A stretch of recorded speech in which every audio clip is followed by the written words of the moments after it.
단어들을 조금 정리 한번 해볼 건데요. 아까 맨 앞에서 바로래라고 하는 그런 특정 단어들이 있다고 했잖아요. 그러니까 이 단어들을 한자로 그대로 해석하면 좋기는 한데 한자로 그대로 해석했을 때는 의미가 파악이 안 되는 경우들이 있어. 그래서 그런 특정 시어들을 좀 암기를 해볼 건데요.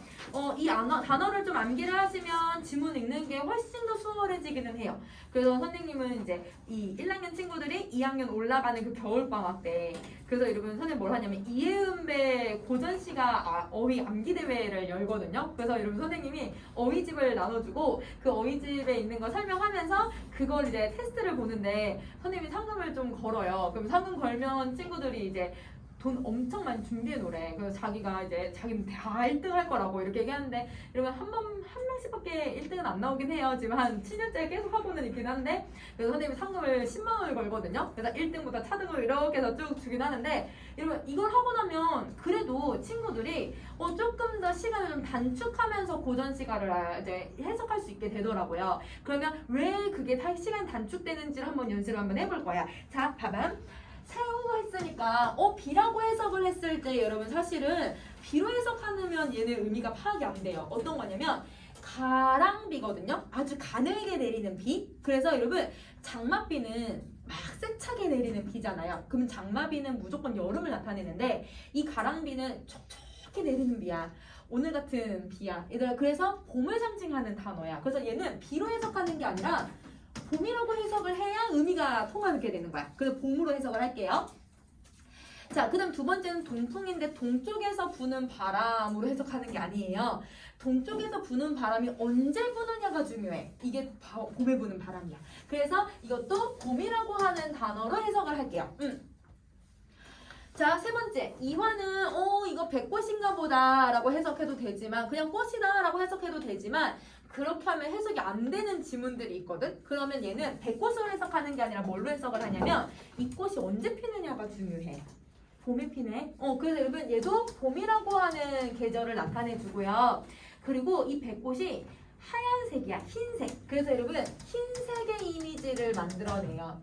우리는 지금 현대시를 할 때 얘들아 되게 다양한 여러분 색깔들을 표현을 해낼 수 있어요. 근데 물론 옛날에도 우리가 말할 때는 뭐 누런색, 뭐 노란색, 누리끼리 한색 이런 색깔 다 다른 색깔들이잖아. 그러면 그렇게 말을 하기는 했지만 여러분 이렇게 시에서 표현을 할 때는 흰색, 빨간색, 푸른색, 노란색 이럴 정도밖에 표현을 안 하거든요. 그러면 그거를 나타낼 때 흰색, 푸른색, 빨간색이라는 한자를 기억하면 되겠지만 그 외에 또 다른 색깔을 막 표현하고 싶을 때 이런 애들을 가지고 표현을 해버리는 거야. 그러니까 이게 색채 이미지를 나타내주는 시어들이기 때문에 기억을 해둘 것. 자, 그 다음에 도화를 갈게요. 여러분 도화는 복숭아꽃이에요. 복숭아꽃으로 기억하셔도 되지만 그러면 해석이 안 되는 경우가 있어. 왜 그러냐면 이 꽃은 봄에 피는 꽃이고요. 그리고 이 꽃은 분홍색이에요. 그럼 약간 벚꽃 같은 느낌이 드는데 옛날 사람들은 분홍색이라는 표현이라 쓰기보다는 다 붉은색이라고 표현을 했어. 그래서 얘는 붉은색으로 기억을 할 거야. 자, 그 다음 또 하나 더 정리할게요. 여러분 여기 도가 들어가 있잖아요. 그리고 하나, 둘, 셋, 네 줄 내려오면 무릉도원이라고 하는 단어가 있을 거야. 그 무릉도원에도 복숭아 도자가 들어가 있거든요. 그러면 이 두 단어가 의미가 일맥상통해요. 똑같은 단어의 의미를 가지고 있어요. 어떤 의미를 가지고 있냐면 옛날 설화를 알고 있어야 돼. 어떤 한 어부가 얘들아 이렇게 배 타고 이렇게 자기 일을 하다가 갑자기 이렇게 바람이 확 불고 조류에 휩쓸려서 이러면 어느 낯선 곳에 배를 이렇게 대게 되었대요. 배에서 근데 딱 내렸더니 처음 보는 곳이야. 너무 예뻐. 자연이 너무 다 예쁘기도 하고 근데 좀 배도 고프고 하니까 막 어디 뭐 먹을 거 없나 이렇게 봤더니 향기로운 냄새가 나서 가봤더니 복숭아 이만큼 엄청 큰 복숭아가 있는 거예요. 그럼 막 허겁지겁 막 먹었죠. 그 하나 먹어도 진짜 배부를 거 아니에요. 이제 큰 걸 먹었으니까 허겁지겁 먹고 배도 좀 찼다 해 싶어가지고 다시 그곳에 나와가지고 배를 탔더니 자기 원래대로 집에 있는 방향으로 해서 오게 되었대요. 그래서 집에 딱 갔더니 낯선 사람이 살고 있는 거야. 다른 사람이 살고 있는 거야. 내가 몇 시간 자리를 비웠는데 갑자기 다른 사람이 살고 있으니까 서로 막 실갱이하고 막 싸우고 난리가 난 거야. 그래서 싸우는 과정에 통성명을 좀 하다 보니까 이 원래 그 어부의 집에 지금 들어온 사람 있잖아요. 그 사람이 우리 할아버지 이름인데? 이렇게 얘기를 하는 거야. 시간이 얘들아 거의 얘들아 100년 가까이가 지나가 버린 거야. 그러니까 얘들아 그 사람은 아주 몇 시간 동안에 있었던 일인데 복숭아를 먹었던 그곳이 어느 곳이냐면 신선들이 사는 곳이었던 거예요. 조류에 휩쓸려서 신선들이 사는 곳에 가서 신선들이 얘들아 먹는 복숭아를 하나를 먹었더니 옛날 이제 서양의 신들은 불로장생을 하거든. 근데 동양의 신들은 죽어. 그래서 얘네들이 죽지 않으려면 신선들이 먹는 복숭아를 먹으면 100년에 한 번씩 피는 복숭아거든요. 그 복숭아를 먹으면 100살이 한 살씩 계속 늘어나는 거야. 그래서 그 복숭아를 그 사람이 먹었던 거예요. 그러니까 자기는 죽지 않고 이런 100살이 지났는데도 멀쩡하게 살아있는 거고, 근데 그 자기의 후손들은 100년 시간이 지나가 버린 거지. 그래서 여러분 이게 무릉도원이라고 하는 복숭아라고 하는 곳이나 아니면 복숭아꽃이라고 하는 이런 단어가 나오면 이상향과 관련된 곳이구나. 신선들이 사는 곳이니까. 그러면 여러분 여기가 이거야. 무릉도원은 여러분 이상향을 얘기를 해. 그래서 여기다가 이상향이라고 쓸게요. 그러면 도화도 무슨 이미지를 가지고 있냐면 이상향이라고 하는 공간을 만들어낼 때가 있어. 그래서 여러분 도화로만 해석을 하면 의미가 이상향을 찾으려면 이건 좀 기억을 해줘야겠지. 그치? 자, 그 다음에 행화를 할게요.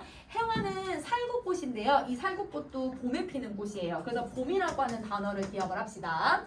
자, 그 다음에 두견화라고 하는 단어도 꽃이긴 한데 이 꽃은 진달래꽃이거든요. 그래서 진달래꽃도 봄에 피는 꽃이니까 봄이라고 써놓을게. 자, 그러면 여러분 웬만한 꽃들은 다 봄이야. 그래서 봄을 상징하고 있다고 생각해주면 되고, 자 이제 매화는 그냥 매화라고 해석해도 되지만 매화는 계절을 두 개를 찾을 거예요. 왜냐면 여러분 거의 1월 말이나 2월 초에 피기 시작을 해서 여러분 거의 3월 마지막까지 여러분 이 꽃이 피거든요. 겨울과 봄을 계속 지내면서 피는 꽃이야. 그래서 이 매화는 겨울이라고 하는 배경과 봄이라고 하는 배경을 두 개를 찾으셔야 돼요.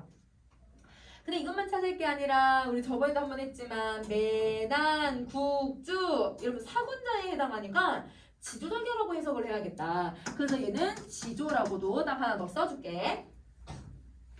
자, 남풍 여러분 동풍은 봄을 얘기했으니까 남풍도 계절을 얘기하거든요. 그럼 남쪽에서 부는 바람이 중요하지 않아요? 여름이에요.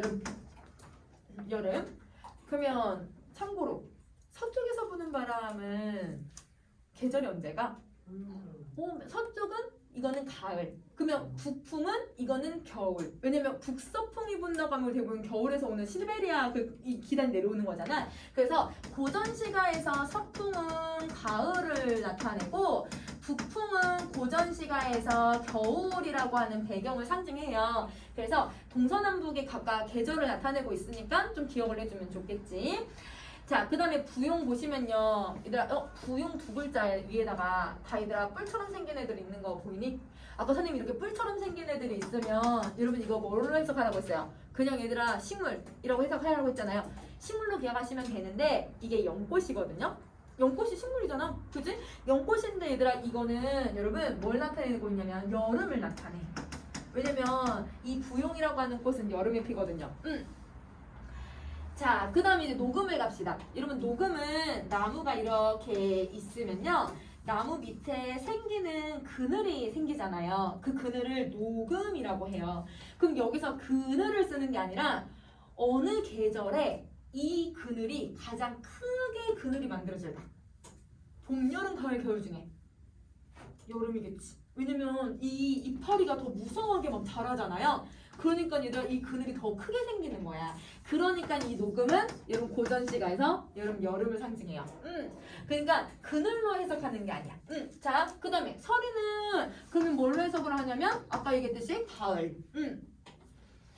자, 국화 여러분 국화 그냥 국화로 해석하시면 돼요. 근데 얘는 언제 피는 꽃이냐면 가을에 피는 꽃이거든요. 근데 이 가을에 서리를 맞으면서도 여러분 지조절기를 지키는 꽃이라고 생각을 해. 그래서 매난국죽에 해당하니까 지조라고 더 쓸게. 자, 그럼 이제 다섯 번째 줄. 다섯 번째 줄에 빙설이라는 단어가 들어가 있는데요. 얼음과 여러분 눈이에요. 각각으로 해석해도 사실 되긴 하지만 이게 여러분 겨울을 상징하는 단어다라고 생각을 해주면 되겠지. 겨울. 자, 낙낙장성 얘들아, 송자 들어가 있네? 송자는 이미 우리 앞에서 한자 했었어. 소나무라는 뜻이야. 그러면 이러면 얘는 소나무만 해석해도 돼. 낙낙장 해석 안 해도 돼. 소나무로 해석하시고, 그러면 소나무는 지조절개를 의미하고 있으니까 지조라고 써주면 되겠다. 그래서 여러분 한자 한 글자만 읽으셔도 돼요. 자, 그 다음 매낭국죽은 사분자에 해당하니까 여러분 이 사분자는 지조절개라고 정리할게요. 지조, 사분자 지조. 자, 여러분 상계는 선생님이 잘 안 보이니까 여기다 써줄게. 상계는 위의 세상을 얘기를 해. 그럼 위의 세상이 어디냐면 하늘 세계를 얘기를 해요. 그러면 상계는 하늘 세계. 하늘 세계야. 자, 그 다음에 여다라는 단어가 들어가 있잖아요. 그러면 여다는 여러분 좀 별표로 표시해주세요. 다른 건 차근차근 알아가도 돼요. 아니면 한자만 해석해도 의미 파악할 수 있어요. 근데 여다는 고전 시가의 웬만한 작품들에 다 들어가 있거든요. 그럼 이게 무슨 뜻이냐면 네 가지 뜻이 있어. 여다, 가다. 어디에 가다. 배를 타고 가다 할 때도 배를 여다 이렇게 쓰거든. 그러니까 일단 뭔가 가는 행위를 할 땐 다 여다라는 말을 써. 자, 그 다음에 두 번째, 살다. 나는 임금님과 살고 싶어요. 아니면 나는 사랑하는 사람과 살고 싶어요. 대부분 소망을 얘기할 때 내가 님과 여고 싶다 이렇게 대부분 표현을 해. 그러니까 여러분 여다가 무슨 말인지를 알아야 내 소망을 찾아낼 수 있겠죠. 자, 그 다음에 세 번째는 지내다. 지내다야, 지내다. 자, 마지막 함께하다. 그래서 대부분 여러분 사랑하는 님과 여러분 떨어져 있거나 아니면 임금님과 떨어져 있는 신하들이 이 단어들을 많이 사용을 하겠죠. 그래서 요게 일상에서 좀 많이 쓰는 단어들이니까 요거를 좀 기억을 해주면 좋을 것 같아. 자, 그러면 이렇게까지 정리를 다 하셨으면 그럼 이제 다음 걸 한번 가봅시다. 자, 여러분 우리 아까 혹시 이 흑토자가 있는 한자들 여러분 선생님이 뭐가 일어나는 거냐 흙먼지가 일어나는 먼지 진자라고 했잖아요. 먼지가 들어가 있는 거네. 그럼 아까 먼지 들어가 있으면 무조건 뭘 해석하라고 했냐면 속세. 그래서 여러분 이 두 단어는 모두 다 속세야. 둘 다 속세. 자, 하계는 여러분 저 위에 있는 하늘 세계랑 반대말이 돼야 될 것 같아. 인간 세상을 얘기하겠죠. 그래서 얘는 인간 세상이고요. 근데 인간 세상은 인간들끼리 맨날 치고받고 싸울 거야. 맨날 치고받고 싸우고 갈등이 일으키는 곳이니까 사실은 이 하계도 인간 세상도 뭐랑 의미가 똑같냐면 속세랑 의미가 똑같은 애들이야. 그래서 인세도 마찬가지. 그래서 선생님이 지금 이렇게 같이 묶어놓은 이유는 다 여러분 약간 속세를 의미하는 단어들끼리 이렇게 묶어놨어. 그래서 단어들 비슷한 단어들끼리 이렇게 묶어서 정리해버리자. 자, 그 다음에 여러분 요거는 별표 표시할게요. 안빈낙도하고 안분지족을 알고 있겠지만 여러분 별표 표시해서 꼭 알아야 되는 단어. 안빈낙도 가난한데 도리를 추구해. 그래서 여러분 얘는 가난하면서도 도리를 추구하고 있다. 여기서 말하는 도리라는 건 뭐냐면 내가 너무 가난해. 가난하지만 임금님 사랑해요. 임금님에 대해서 얘기를 하거나 내가 너무 가난해. 자연에서 너무 가난하지만 그래도 나라를 위해서 뭐 이런 얘기를 할 때 그러면 안빈낙도는 기본적인 유교적인 가치관을 지키면서 자연에서 가난하게 사는 걸 괜찮다고 얘기하는 걸 우리는 여러분 안빈낙도라고 얘기를 해요. 도리를 추구하는 거야. 자, 그 다음에 안분지족은 조금 느낌이 달라. 분수를 만족할 때 우리는 안분지족이라는 말을 사용을 해요. 분수를 만족한다. 얘들아 내가 가난하든 내가 부유하든 내가 얘들아 힘들든 내가 얘들아 여유가 넘치든 내 분수에 그냥 만족하고 살고 있으면 이건 안분지족이야. 그래서 엄밀히 따지면 여러분 안분지족과 안빈낙도는 의미가 조금 다르긴 하지만 둘 다 가난한 상황을 모두 만족하면서 살아가고 있다는 공통점이 있어서 학교에서는 비슷한 의미로 쓰여요. 선생님도 사실 비슷한 의미로 똑같다고 그냥 해석을 하는데 간혹 이걸 완전 한자를 엄밀히 구분하시는 선생님들도 계셔가지고 두 개 나눠서 설명을 했어요. 자, 그러면 자기 삶에 대한 만족감을 드러낼 때 쓰는 말이고 그러면 이제 밑에 있는 글자는 여러분 이렇게 묶어서 선생님도 이거는 기억을 정리할게요. 이것도 묶어서 기억을 합시다. 단사표음, 단표누형은 딱 봐도 얘가 비슷하게 생겨서 보여요. 자, 박주산체라고 하는 애들인데 자, 이게 무슨 뜻이냐면 단사표음은 단사, 여러분 이렇게 이렇게 소쿠리에 있는 주먹밥. 그러니까 옛날 주먹밥이라고 해봤자 안에 뭐가 들어가 있는 게 아니라 그냥 맨밥을 얘기하는 거고, 그 다음에 표음이라는 건 표주박에 물을 마신다라는 뜻이야. 그럼 얘들아 밥을 먹는데요, 그냥 맨밥에다가 물만 먹고 있는 상황이야. 그럼 얘들아 고기 반찬 하나 없네? 그러면 소박한 음식을 먹고 있는 소박한 삶을 얘기를 해.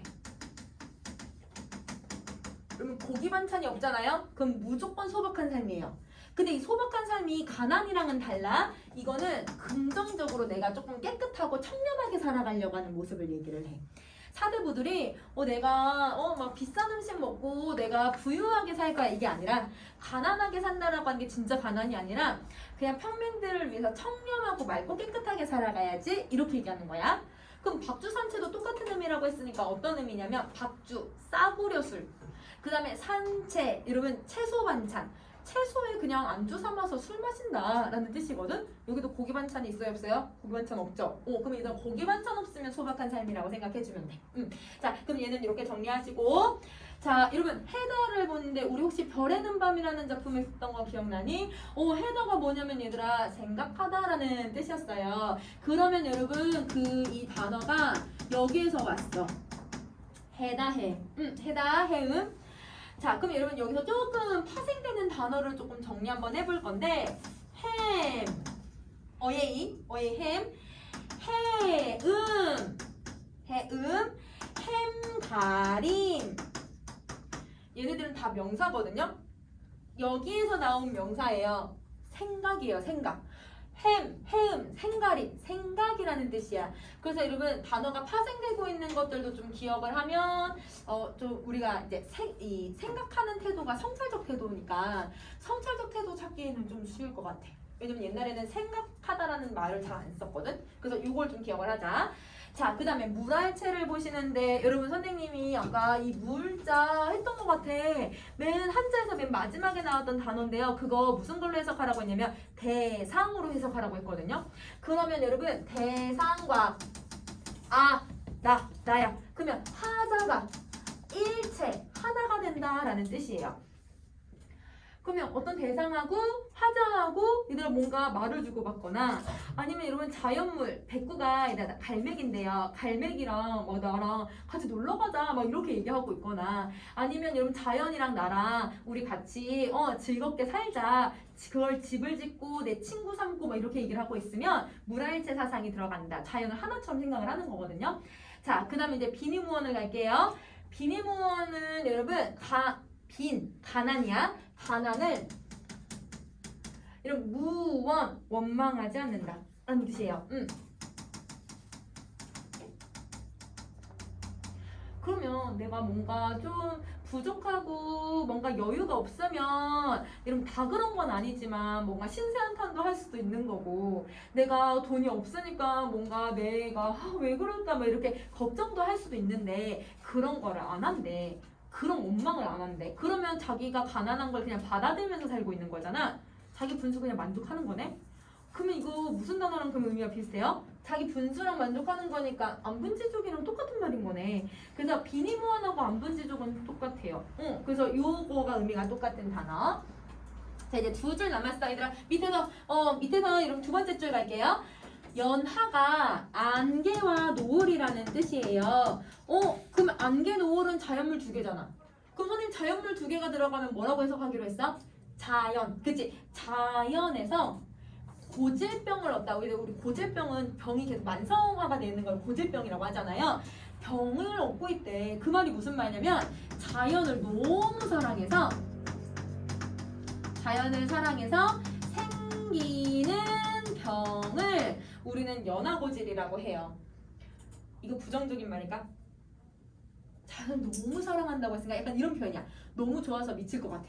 너무 좋아서 죽을 것 같아. 약간 이런 표현이거든. 그래서 자연이 너무 좋다 이런 의미예요.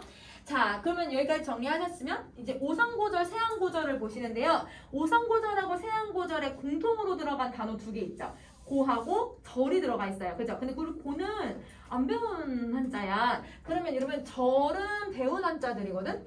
그 다음에 여러분 설이상자도 앞에서 정리했어. 그럼 오상고절의 뜻을 선생님 여기다 쓸게요. 자, 오상고절은 서리를 맞으며, 여러분 선생님 저 절자 꼭 기억하라고 했었지. 지조. 지조를 지킴. 이런 뜻이에요. 그럼 오상고절이라고 하는 단어는 서리를 맞으면서도 지조절기를 지키고 있다라는 뜻인데 서리는 계절이 언제였지? 아니 선생님 가을. 그치? 가을이었고 우리 아까 가을을 나타내는 시험 딱 하나 있었어. 국화. 그래서 여러분 서리를 맞으면서 가을에 이렇게 지조절기를 가지고 있는 사군자는 누구밖에 없다? 국화밖에 없다. 오상고절은 국화를 상징하는 단어야. 한자성어는 아닌데 일반적으로 되게 많이 써. 이게 중국에서도 쓰이고 우리나라에서도 쓰여. 그래서 되게 특이한 단어야. 자, 그러면 세양고절도 좀 비슷한 표현이겠죠. 세양고절은 한파 속에서 지조를 지키다. 이런 뜻인데요. 한파 속에서 지조를 지켜요. 그러면 매남국죽 중에 여러분 추운 겨울인데도 변하지 않는 애가 하나 있어. 추운 겨울인데 변하지 않는 애. 매남국죽 대나무 안 변하는 애잖아. 대나무를 얘기를 해. 얘는 대나무야. 그러면 이거 말고 여러분 우리 아까 이제 매남국죽 했으니까 매화를 나타내주는 뭐 아치고절 뭐 이런 말들도 있어요. 뭐 고절이란 말이 들어가 있으면 사군자 중에 하나를 나타내주고 있구나 이렇게 생각해주면 되거든. 그래서 이런 단어가 있고요. 자, 그다음 밑에 여러분 맨 마지막 줄에 벽개는 개자는 여러분 아까 하긴 했는데 여러분 개자 잘 모르시면 물수변 들어가 있죠. 맞아요? 물수변 들어가 있나요? 그러면 물이라고 그냥 해석하셔도 돼요. 시내야 시냇물이야. 맑은 시냇물인데 시냇물이나 물이나 다 똑같은 말이니까 그냥 우리 물로 해석해도 되고 시내로 해석해도 상관없어. 자, 그 다음 글자도 다 아는 거죠. 산. 두 번째 글자 산. 자, 그 다음에 세 번째 글자는 요렇게 쓰기도 하고 요렇게 쓰기도 하는데 이거 무슨 뜻이냐면 꽃이야 꽃. 옛날에는 꽃을 요렇게 썼어. 그래서 맨 마지막 글자는 하나 더 정리해주면 될 것 같아. 자, 그럼 얘들아 이걸 이제 직접 적용을 한번 해볼 거예요. 그러면 어디에 적용을 해보냐면 자 이제 17쪽을 한번 가보자. 여러분 17쪽에 이제 작품을 보려면 요거의 이미지를 좀 생각을 해볼 필요는 있어. 선생님이 사진 화질이 좋진 않지만 한번 봐보세요. 여러분 지금 약간 계절이 언제인 것 같아요? 계절이란다. 여러분 우리 저 시간적 배경이 언제인 것 같아요? 밤이죠? 깜깜하고 달이 떠 있어요. 그죠? 달이 있고 그 다음에 이 꽃이 백꽃이거든? 백꽃 하얀색이지. 그치? 얘가 약간 벚꽃처럼 얘들아 이파리가 이렇게 후두두두두 떨어지는 그런 이미지야. 그러면 자 지금 화자는 이 사람은 밤에 얘들아 달을 보면서 백꽃이 막 이렇게 떨어지는 그 나무도 보고 오면서 이 시를 쓰고 있는 거야. 그러면 이런 약간 풍경의 이미지를 상상하면서 여러분 선생님이랑 작품 한번 해석을 해볼게요. 자, 여러분 이 작품에서는 선생님이 밑줄 쳐놓은 애들이 있을 거예요. 그죠? 그 단어를 어떤 식으로 해석을 해야 되는지 한번 봐봅시다. 자, 여러분 아까 선생님이 이화는요 어떻게 해석하기로 했냐면 꽃으로 해석하지 않고 백꽃으로 물론 해석해도 되지만 백꽃보다 이런 봄에라는 뜻이야. 무슨 색의 이미지를 가지고 있냐면 흰색의 이미지를 가지고 있었지. 봄에 흰색의 이 꽃이 월백하고 일단 월백하고도 여러분 해석할 수 있을 것 같아. 달이 하얗다라는 뜻이야. 그러면 달이니까 얘들아 이거는 밤이라고 하는 배경을 만들어내네. 그리고 이게 하얗다라고 했으니까 얘도 흰색의 이미지를 만들어줄 것 같아.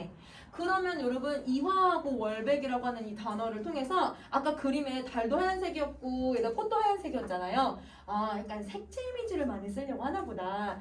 표현법 찾아낼 수 있을 것 같아. 자, 그럼 조금 더 가보자. 은안에는 여러분 이렇게 별표 표시 혹시 되어 있어요?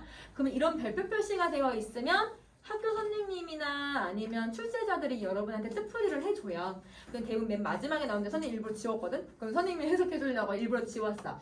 여러분 이게 무슨 뜻이냐면 은하수라는 뜻이야. 그럼 여기 은하수라고 한다면 여러분 시간적 배경 찾아낼 수 있을까요? 얘들아 다 이 별들이 얘들아 그 강물처럼 쏟아지는 것처럼 쭉 얘들아 이 별이 쏟아져 있는 곳이니까 그러니까 이거는 밤이래야지. 밤이고 그 다음에 얘들아 이게 색깔을 한번 봐줄래? 은하수가 왜 은자가 붙냐면 이게 은자거든? 은색깔이야. 은색도 하얀색이라고 생각을 해요. 고전에서는 얘도 흰색의 이미지를 가지고 있어요. 그러면 여러분 지금 다 공통적으로 무슨 색 이미지를 많이 쓰는 거예요? 흰색. 그치? 그러면 이러면 흰색의 이미지를 사용을 해서 색채 이미지를 드러내니까 색채 이미지는 오감각 중에서 무슨 이미지에 해당해요? 시각. 그래서 여러분 얘는 시각적 이미지를 사용을 해. 아 그럼 시험 문제에 시각적 이미지를 활용하여 뭐 이런 말도 낼 수 있겠네? 색채 이미지를 활용하여 이렇게 문제 낼 수도 있어. 그러면 여러분은 단순히 얘들아 꽃, 달, 은하수 이렇게만 했을 때는 그 색채 이미지가 뭐가 쓰였는지는 해석이 안 되잖아요. 그러니까 여러분 이거를 색깔을 좀 기억을 하셔야 돼요. 자 그 다음에 삼경인재 이러면 한자가 나왔는데 우리 안 배운 한자 나왔잖아. 그러면 여러분 이런 한자들은 별표 표시도 없죠?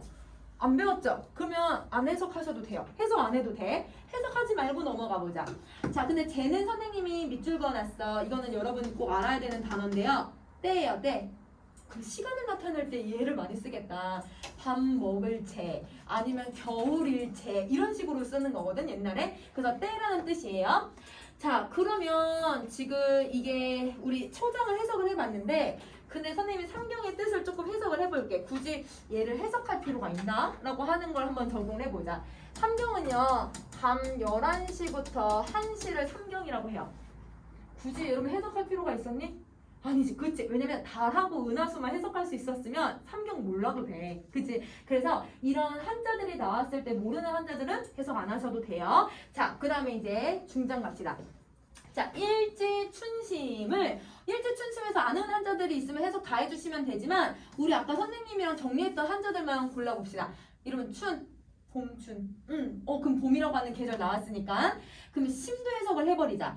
봄에 대한 마음 아니면 봄을 느끼는 마음 뭐 어떤 이런 표현을 해주면 되겠지? 그러면 봄에 대한 이 마음을 자규가 알려면은 여러분 자규에 별표 표시되어 있죠. 근데 선생님이 자규 벌써 한 2번 설명했던 것 같아. 여러분 자규는 여러분 어떤 새냐면요. 자 자규 두견새, 소쩍새, 기촉도, 접종새. 혹시 기억나니? 선생님들 새들 쭉 나열해서 이 새에 무슨 감정을 유발하는 애들이라고 했었냐면 한, 슬픔. 그래서 이러면 한과 슬픔을 나타내주는 단어들이었어. 그러면 자규라고 하는 단어가 지금 여기 딱 쓰였으니까 화자가 봄에 느끼는 마음을 얘가 알까라고 질문을 하기는 했지만 여러분 이 마음이 어떤 느낌이라는 거를 우리가 자규를 통해서 예측할 수 있어요. 뭔가 슬퍼하는 마음이라는 거 아니면 한의 마음을 가지고 있다는 거 이거를 우리 유추할 수 있는 거야. 자규라는 단어를 통해서. 그러면 이 마음을 마음이라고 해줘야겠다. 마음이 슬픔이라는 것을 알까? 이렇게 물어보고 있는 방식인 거야. 그러면 여러분 여기서 한자도 해석할 수도 있어야 되고 이런 자규나 저런 특정의 어떤 정서를 표현하는 단어들도 알고 있어야 되는 거네. 그치? 자, 그래서 여러분 약간 이런 마음이라고 생각하시면 돼요. 아까 같이 그런 예쁜 풍경을 보면서 왜 슬픔의 감정을 느끼고 있을까? 그러면 이렇게 보면 돼. 여러분은 좀 그런 거 없니? 선생님이 이제 가끔 이제 봄 타거나 가을 탄다라는 말 혹시 들어보신 적 있어요? 이런 계절이 변할 때 감정의 기복이 이렇게 조금 달라지는 거야. 그럼 이제 선생님 이제 벚꽃 필 때 이러면 선생님은 이제 가끔 혼자서 밤에 이제 수업 끝나고 그러면 이제 벚꽃 필 때요. 밤에 얘들아 차 몰고 저 제대까지 가서 제대 거기 벚꽃 쫙 피어 있거든요. 선생님 거기 이제 구호교과 나왔는데 구호교과 사범대 아래로 이렇게 내려가면 골목골목 모르는 관광객들이나 사람들이 모르는 그 벚꽃이 쫙 펼쳐져 있는 곳이 있거든. 거기 이제 한번 이렇게 산책하고 전농로 쪽으로 쭉 내려와가지고 전농로도 얘들아 벚꽃 쫙 피어 있잖아. 거의 새벽에 얘들아 혼자 이렇게 걸어가면 뭔가 얘들아 진짜 완전 복잡한 막 온갖 생각을 다 해. 꽃 너무 예쁘다 라고 하고 그 다음에 내가 집에 돌아오면서 꽃 예쁘다라고 생각하면서 그 집 앞에 놀이터 앉아가지고 얘들아 맥주 한 캔씩 이렇게 마시거든요. 그럼 꽃 떨어지는 거 이렇게 보면서 그러면 꽃 예쁘다라는 생각도 하지만 이러면 또 혼자 청순밖에 왜 이러고 있냐 나 혼자 약간 그런 생각도 하고 그 다음 세 번째 또 얘들아 막 뭔가 철학적인 생각도 해. 아, 저 꽃들은 왜 저렇게 빨리 질까? 저렇게 예쁜데 왜 저렇게 뭐 할까? 뭐 이런 생각도 하고. 그럼 뭐 수업하는 거나 뭐 이런 온갖 생각들을 막 하게 되거든요. 그러니까 막 뭔가 감정이 뭔가 얘들아 약간 진정되고 평온한 그런 감정이 아니라 뭔가 감정이 예쁜 것도 보고 뭐 이러니까 감정이 오락가락 하고 있는 거야. 그럼 이 사람도 감정이 뭔가 오락가락 하는 그런 멜랑콜리한 약간 애매모호한 그런 감정을 느끼다 보니 그거를 슬픔이라고 표현을 하고 있는 거예요. 그 진짜 엉엉 울고 싶다 이거는 아니고. 그래서 여러분 그게 복잡한 감정이잖아. 그래서 그 뒤에 뭐라고 나오냐면 다정도 병인 양 하여. 그럼 정자가 초코파이 정자네. 그럼 일단 초코파이 정자가 뭐예요? 정서, 감정이잖아요. 다양한 감정이 병인 것처럼 잠이 안 온다. 그럼 일단 이 늦은 밤이 될 때까지 잠을 못 자는 이유는 뭔가 복잡하고 계절의 변화가 왔고 봄이라고 하는 계절이 되어서 내가 뭔가 싱숭생숭해지는 마음을 얘기한다. 이걸 얘기하고 있는 거야. 그럼 이 작품의 주제가 뭐냐면 봄에 느끼는 애상이라고 하거든요. 이 글의 주제가 봄에 느끼는 애상 이런 감정을 얘기하고 있다. 그러니까 이들 봄에 막 이별해서 슬픈 게 아니야. 뭔가 이런 기분이 나빠서 슬픈 게 아니야. 그냥 약간 우울한 감정이 한번 쫙 올라왔다가 근데 꽃도 예뻐. 꽃에 대해 한번 예찬도 한번 했다가 뭐 이런 식으로 복잡한 마음을 가지고 있다라고 생각해 주시면 돼요. 그러면 빈칸 선생님이랑 같이 정리할 수 있을까? 자, 빈칸 정리 한번 해보자. 자, 여러분 첫 번째 초장. 이화는 무슨 계절을 나타낼 거냐면 계절적 배경을 나타내 주겠죠. 자, 그래서 거기다가 계절적이라고 쓸게요. 자, 그 다음에 월백, 은한, 삼경 같은 경우는 시간적 배경을 나타내 줄 것 같아요. 밤이니까. 시간적 배경.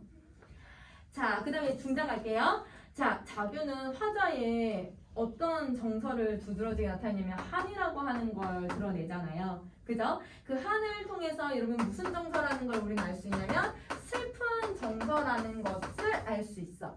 그래서 여러분 한은 되게 다양해. 누구를 원망해서 한이 될 수도 있고 너무 억울해서도 한이 될 수도 있고 너무 슬픔이 사무쳐서도 한이 될 수도 있고 너무 얘들아 뭔가 막 복잡한 감정이 들어서 가슴에 응어리가 지어도 한이 될 수 있거든. 그런 표현이라고 생각해 주시면 되고요. 그 다음에 일제춘심도 해석을 해볼게요. 여러분 이때 이제 봄이라고 하는 단어 들어갔으니까 봄에 느끼는 뭐였어? 마음으로 여러분 해석해 주시면 되죠. 여러분 일지를 선생님 해석을 안 했거든요. 그럼 일지의 의미가 뭐였냐면 한 나뭇가지야. 한 나뭇가지에서 느끼는 봄에 대한 마음. 내가 저 백꽃나무가지를 보면서 느끼는 마음이야. 근데 그거를 굳이 해석 안 해도 화자가 슬픈 마음이라는 건 변하지 않으니까 해석할 수 있는 것들만 하셔도 돼요. 아니면 마음 심자도 해석 안 하고 그냥 봄에 슬프다 이렇게 그냥 해석해도 되는 거지. 그치? 아는 글자만 해석해도 돼. 자, 그럼 동장 가자. 자교를 통해서 무슨 정서? 슬픈 정서가 가정에 포함이 되는 거고 잠 못 들어 하노라에서는 그러면 감정이 어떻게 되는지를 한번 해석을 해볼게요. 여러분은 잠을 갑자기 안 올 때가 혹시 있어요? 갑자기 잠이 안 올 때는 뭔가 얘들아 이럴 때 있어. 뭔가 막 내가 생각할 게 많을 때 뭔가 근심 걱정이 막 생기거나 뭔가 설렐 때도 잠이 안 올 때도 있고 뭔가 여러분 조금 내가 갑자기 기분이 다운되거나 뭐 이렇게 갑자기 변화가 생길 때도 잠이 안 올 때도 있고 얘들 뭔가 막 이것저것 하고 싶은 것도 많고 막 이렇게 뭔가 생각이 들면 잠이 안 오잖아. 그러면 이 선생님 잠이 안 오는 경우들 막 얘기를 했는데 그 경우들 모두 다 감정이 뭔가 좀 진정되어 있는 상태예요? 아니면 감정이 고조되어 있는 상태예요? 고조되어 있지. 뭔가 변화가 생기지. 그치? 그러니까 여러분 여기서는 감정을 주체하지 못하고 있다는 걸 보여주고 있는 거야. 잠을 안 온다는 건. 그러면 여러분 감정을 주체하지 못하고 있다. 그래서 여러분 만약에 고전 시가에서 이렇게 잠이 안 온다라고 하는 표현이 나오면 그리움이 고조되거나 외로움이 고조되거나 이렇게 슬픔의 마음이 고조가 되거나 뭔가 고조되는 모습이 나타난다 라고 생각해 주시면 돼요. 자, 그러면 여기까지 정리하시고 다음 페이지로 갑시다. 자, 이런 다음 페이지에 국하야 너는 어이라고 하는 작품을 넣어놨는데요. 이거는 여러분이 스스로 똑같이 해서 해석할 수 있을 것 같아. 국화, 3월 동풍, 오상보절, 선생님 밑줄 친 거 앞에서 단어 찾아가지고 의미 해석하면서 해보고 단 여기에 이렇게 별표 표시 하나 있잖아. 이것만 선생님 설명해 줄게. 그럼 나머지 건 여러분이 진짜 한번 해볼 거예요. 낙목이라고 하는 단어가 들어갔는데 여러분 해석할 수 있을 것 같아요. 목이 뭐야? 나무잖아. 나무가 떨어져. 나뭇잎이 떨어지고 한천, 한이 아까 세안고자 할 때 한이거든요. 춥다. 하늘이 춥다라는 뜻이니까 그냥 얘들아 춥다라는 뜻이야. 그러면 여러분 낙엽이 떨어지면서 날씨가 추워지는 계절이 언제여야 돼요? 낙엽이 떨어지는 게 가을이잖아요. 가을에 왜 너 혼자 피었니? 이런 식으로 여러분 해석해주면 돼. 그래서 여러분 이런 단어들은 원래는 이제 수능에서도 문제를 냈었어가지고 그래서 여러분 설명해줬어가지고 선생님이 그냥 다시 한번 설명해주려고 한 거야. 자 그러면 빈칸 채우시고요. 19쪽에 나온 얘들아 문제들도 풀어오는 게 숙제예요. 자 그러면 이제 20쪽으로 가봅시다.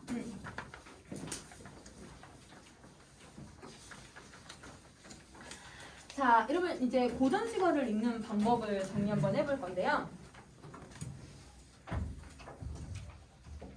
선생님이 이제 여러분이 2015 교육과정의 교과서를 배우고 있는데 이 교육과정에서 마음에 안 드는 게 딱 하나, 물론 여러 개가 있는데 그 중에 제일 큰 게 하나가 뭐냐면 왜 고전 문법을 먼저 안 배우고 고전시가를 먼저 배우지? 이거야. 왜냐면 고전 문법으로 고전 시가를 썼거든요. 옛날 사람들이 당연하죠. 옛날 문법 방식으로 썼잖아요.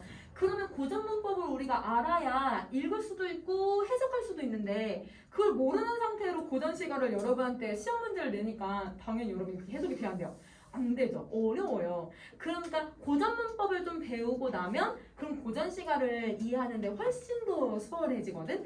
근데 오늘은 뭐 고전 문법을 다 배울 수 있는 건 아니니까 어떻게 읽는지 정도까지만 좀 설명을 할 거야. 자, 그러면 제일 우선은 모음을 어떻게 읽는지가 중요하거든요. 근데 우리 모음 지금 달라진 거는 하나가 제일 두드러지게 달라졌어요. 아레아. 그래서 아레아를 어떻게 읽는지를 한번 봐보자. 자, 여러분 아레아를 여러분 저 공항이나 제주도 어딜 가도 이런 말 나오잖아요. 요거 여러분 어떻게 읽어요? 혼자업소에 혼 얘들 오로 대부분 읽잖아. 그지? 그러면 우리는 이제 사투리에 이게 남아있다고는 하지만 젊은 세대들은 이거를 이 발음을 제대로 못해요. 그냥 오라고 읽어요. 근데 할머니들은 이거 발음한다? 그래서 여러분 이걸 어떻게 발음하냐면 오하고 아 사이로 발음을 하거든요. 그래서 혀를 가장 아래로 저모음으로 발음을 하고 혀를 뒤로 빼가지고 선생님 이론적으로 알아. 선생님도 정확하게 발음 못하지만 이렇게 빼서 후설 저모음의 방식으로 글을 읽는단 말이야. 그러면 이게 할머니들은 읽지. 근데 우리는 이제 사투리에서는 남아있다고 하지만 이걸 잘 발음을 못한단 말이에요. 그러면 이거를 어떻게 대체가 됐는지를 알면 그럼 이거 뜻 해석할 수 있는 거잖아. 그럼 한번 봐보자. 첫 번째 음절. 그럼 첫 번째 음절이니까 이게 첫 번째 글자를 얘기를 해요. 이 글자의 아래아는 대부분은 아로 읽을 거야. 물론 이런 혼자업사처럼 오처럼 읽는 경우들도 간혹 있긴 하지만 거의 80% 이상은 아로 읽어. 그럼 여러분은 아로 읽어주면 돼. 자, 그 다음에 두 번째 음절 이하라고 했으니까 두 번째, 세 번째, 네 번째, 다섯 번째 글자를 얘기하거든요. 이때는 으로 읽으세요. 그러면 예를 한번 들어볼게. 자, 첫 번째 글자니까 어떻게 읽을 거야? 가. 두 번째 글자니까 을. 가을이에요. 옛날 가을 이렇게 쓰네. 그럼 이것도 읽을 수 있을 것 같아. 요거는요. 마, 을. 자, 그 다음에 또 하나 더. 요거는 그러면 마, 이렇게 읽을 수 있는 거지. 자, 그리고 만약에 이제 세 번째 글자는 이렇게 있으면 우리는 이렇게 읽어주면 되는 거네. 그러면 이거를 이제 소리내서 읽는 연습을 했을 때 그러면 무슨 의미인지 파악할 수 있는 거지. 자, 그 다음에 복합어는 사실 여러분이 찾으면서 고전시가를 읽을 수는 없어. 그래서 한자어만 파악하시면 되는데 한자어는 선생님들이 다 발로 표시해 줄 거니까 그래서 여러분 한자어에서는 아래아를 다 아로 발음하세요. 첫 번째, 두 번째, 세 번째, 네 번째에 있어도 아로 발음해 주시면 돼요. 자, 그 다음에 요렇게 생긴 글자가 있어요. 그럼 요걸 선생님 여기다 쓸게. 잘 안 보여서 여기다 써볼게.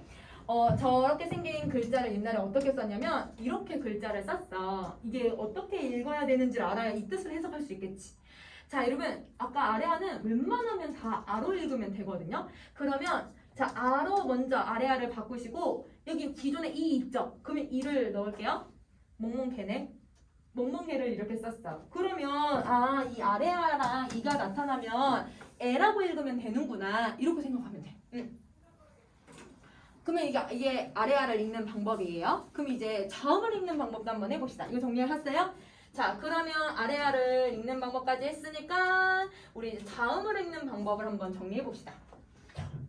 자, 여러분 이거는 비읍하고 이응을 위아래로 같이 썼거든요.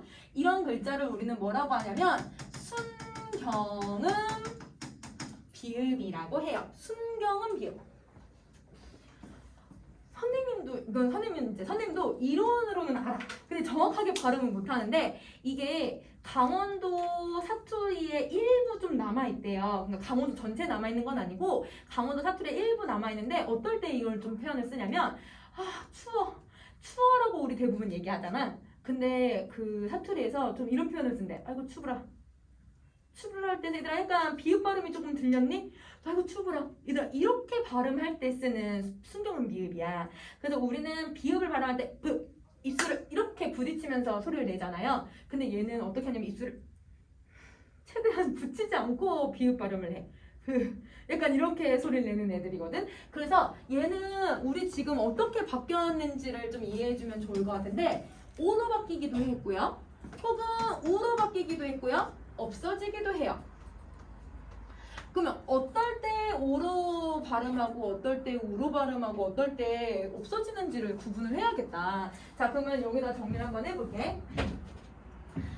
자, 우선은 여러분 아까 선생님이 아이고 더워라 추워라 이렇게 얘기를 했잖아요. 사투리에. 그러면 이렇게 보시면 옛날에는 이렇게 글자를 썼거든요.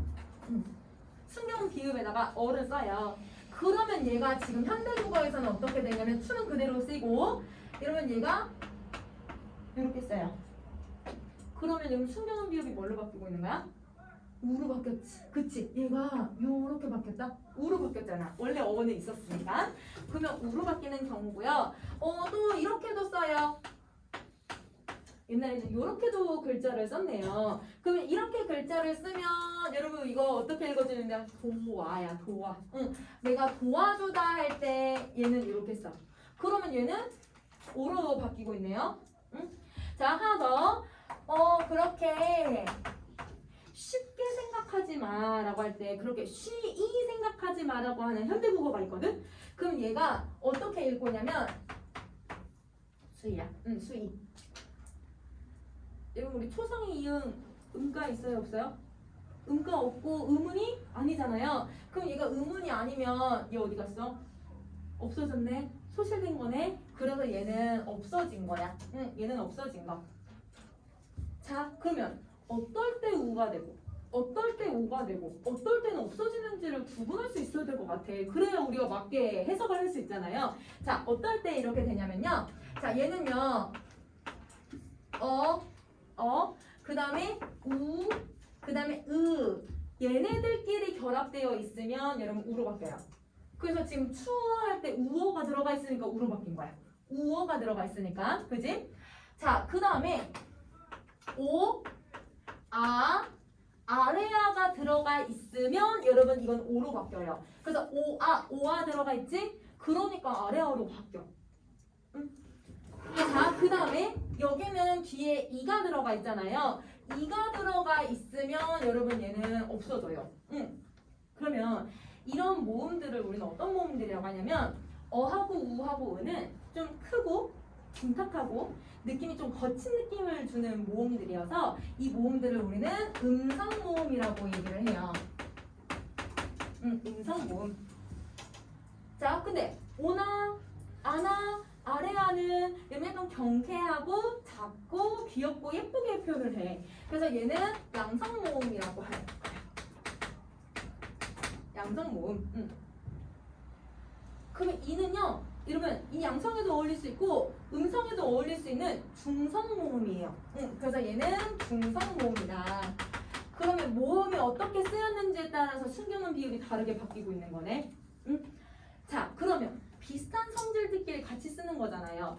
음성 모음이 왔으니까 음성 모음을 쓰는 거고, 양성 모음이 왔으니까 양성 모음을 쓰는 거고, 중성 모음이 왔으니까 안 쓰는 거잖아. 그러면 이렇게 비슷한 성질들끼리 나와 있는 모음들끼리 어울리는 현상을 우리는 중세 문법에서 뭐라고 표현하냐면 모음조화 현상이라고 해요. 모음조화 현상이라고 한다. 그래서 여러분 우리 나중에 선생님이랑 모음 조화 현상은 현대국어에서도 많이 볼 수 있는데 약간 이제 어간하고 어미가 결합할 때 조사고 체형 결합할 때 얘네들은 다 저거에 맞춰서 나타나는 애들이야. 그래서 얘는 이렇게 변한다. 이렇게 기억을 하시고 자, 그 다음에 여러분 우리 두 번째로 갈게요. 요게 이제 반치음이라고 하는 단어인데요. 사실 선생님도 이렇게 발음하면 안 된다라고 알고는 있는데 가끔 무의식 중에 튀어나와. 사투리에 이게 남아있거든. 그래서 선생님은 가끔씩 사투리를 쓰다 보면 이걸 발음할 때가 있거든요. 언제 이게 발음을 하냐면 내가 누가 아팠어? 아프면 너 빨리 나아? 이러면 우리 빨리 낫다를 나아라고 쓰잖아. 나아라고 해야 되는데 선생님 말할 때는 이렇게 쓸 때는 나아라고 해놓고 가끔 무의식 중에 말할 때 빨리 나사라? 이러면 선생님 시옷 발음 할 때도 있고 빨리 나사 나사라고 할 때도 있다.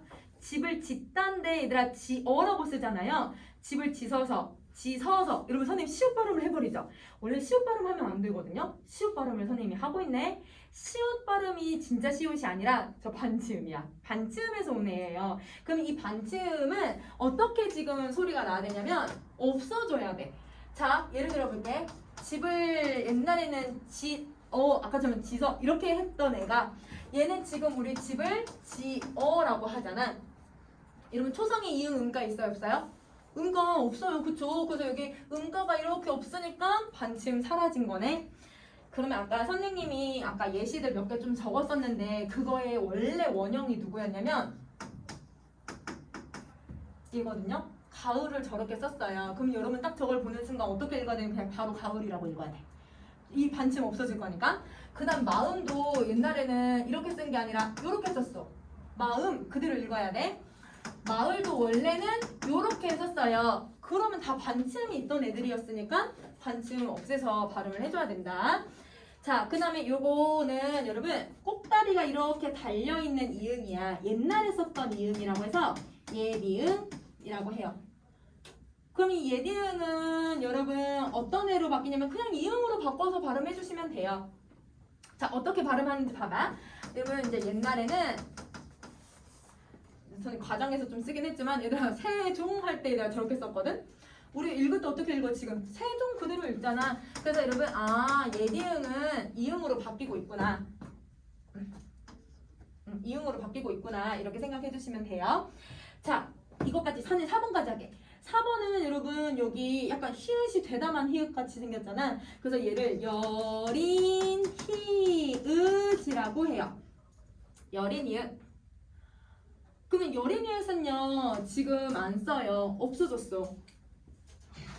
자, 보세요. 옛날에 훈민 정 이러면 예디응 그 다음에 이렇게 썼었거든. 우리 읽을 때 지금 어떻게 읽어? 훈민정음이라고 해서 얘들아 지금 여린이는 안 읽잖아요.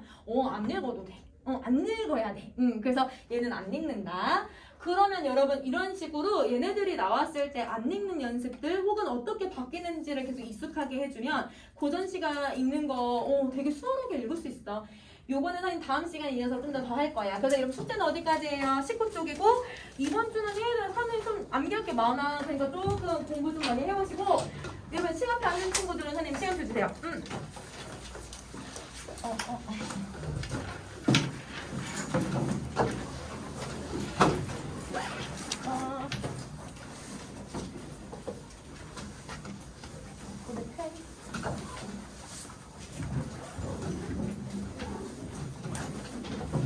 안녕. 중앙여고는 진도 혹시 나갔니?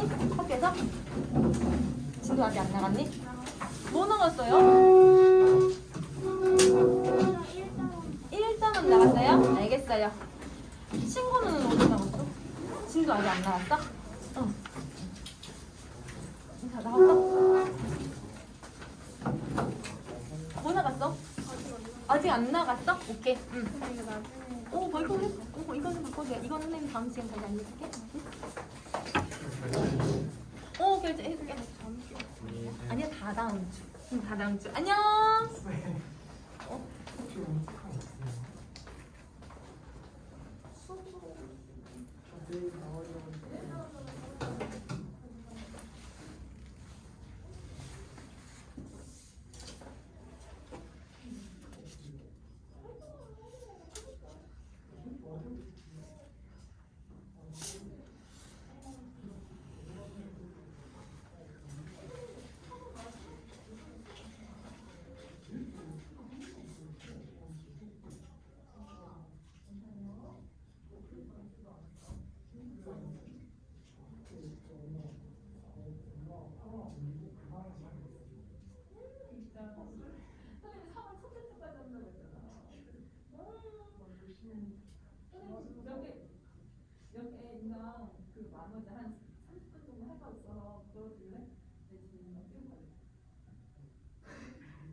너 진짜로 못 살아. 민규랑 어. 이재인한테 전화했는데 이재인은 어딘지